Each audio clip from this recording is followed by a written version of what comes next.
making money, traveling, playing pickleball, making money, skating, eating, standing, sitting, making money, staring at a wall and planning to be a YouTube celebrity, but also making money. All of these things I could be doing rather than getting a PhD. Hey y'all, welcome and welcome back. 'Tis I, soon to be Dr. Jones, previously almost not soon to be Dr. Jones, and currently Chelsea. I'm sure you recall me saying that getting a PhD be trying all of the patience in my soul. But did I tell you I almost dropped out? Well, that's what today's video is for. I'm going to tell you why I almost dropped out, why I low-key still wouldn't mind dropping out, and why in the blazing flames of Hades am I still here.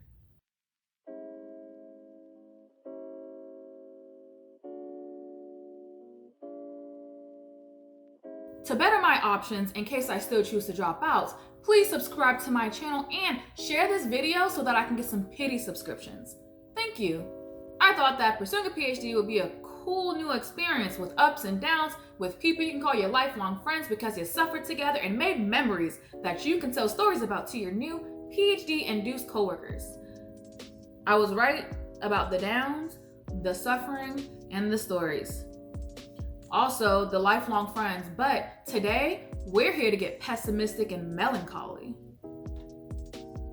I knew that the PhD journey wasn't going to be a cakewalk, but I wasn't prepared for the kind of issues and emotions that I faced.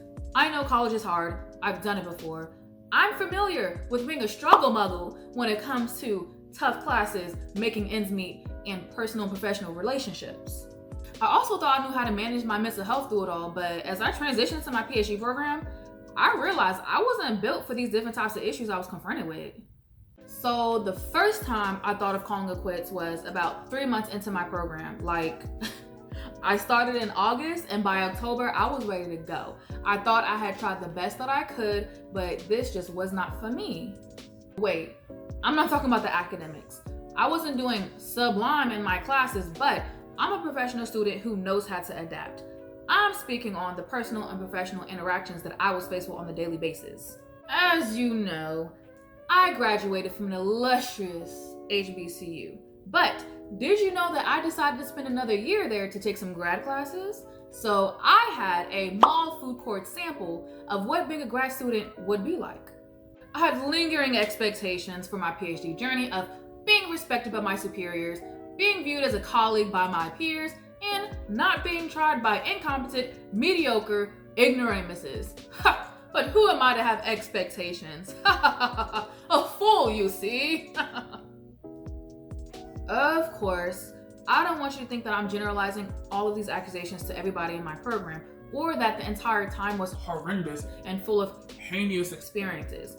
I'm telling you the stuff that made me want to quit, and obviously, the good stuff doesn't make the cut. A reason I should have quit?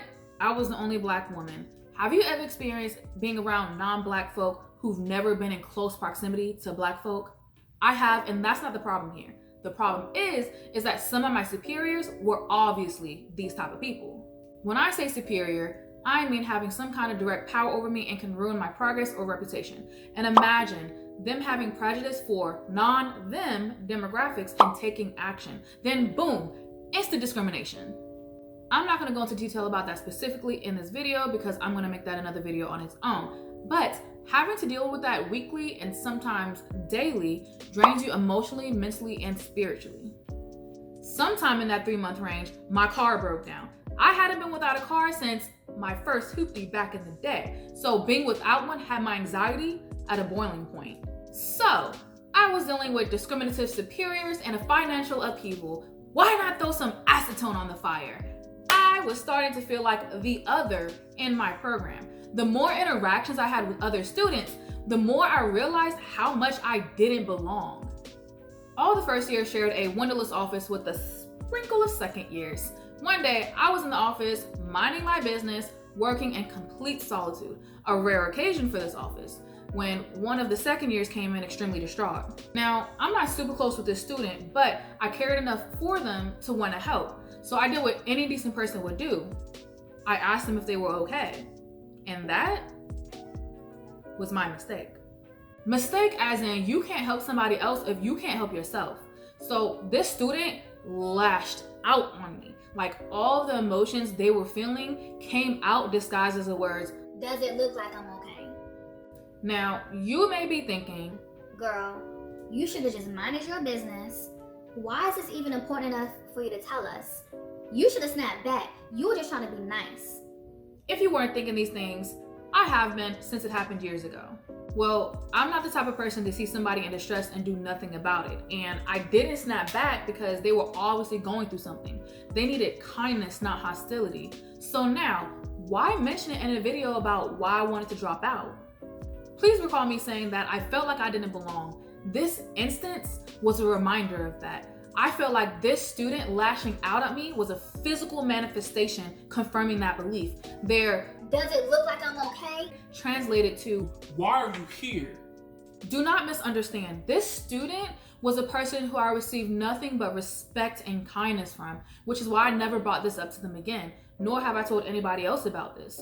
Except for right after they lashed out at me when I gathered my things, left our office, and went to go find a friend who could help them. Jumping back to the mistake part, at this point, I was barely keeping it together. I didn't have the kindness to even give myself. Who was I to give it to somebody else? Right as I decided I had none to give and communicated less with even my close friends, I had gotten news that my childhood friend had died by suicide. This left a feeling of guilt, helplessness, and despair. I didn't want to talk about it to the people in my program because I didn't belong there anyways. Why make myself seem less composed? And talking to my friends at this point didn't seem like it would help me. For a quick recap, this all happened within the first 3 months of my program. I didn't want to drop out though. It's not that I didn't want a PhD, it's just I didn't want to feel how I was feeling anymore.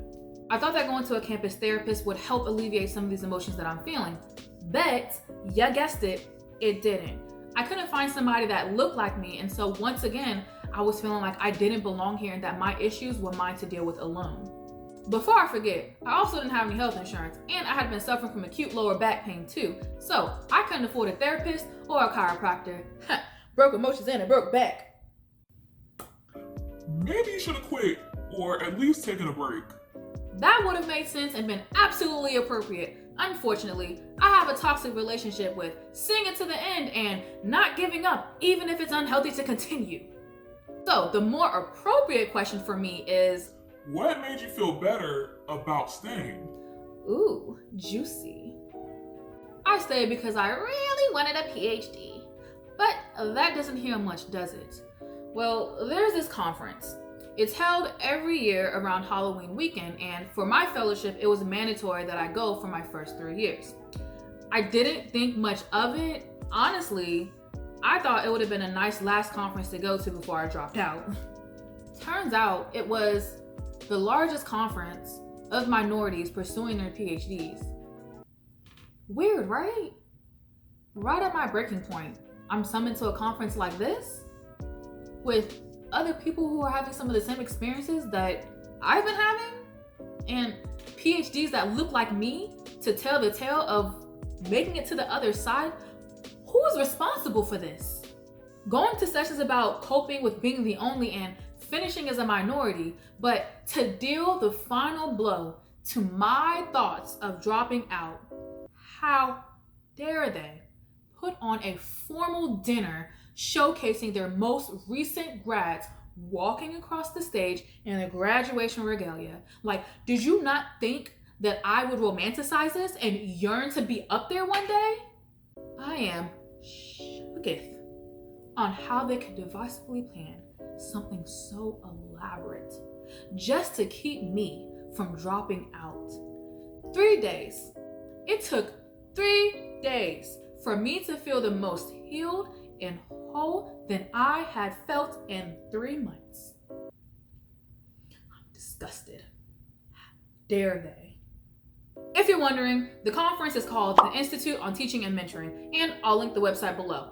But I felt like a Super Saiyan at this conference, collecting energy from these PhD folk, like finna spirit bomb my PhD program when I get back.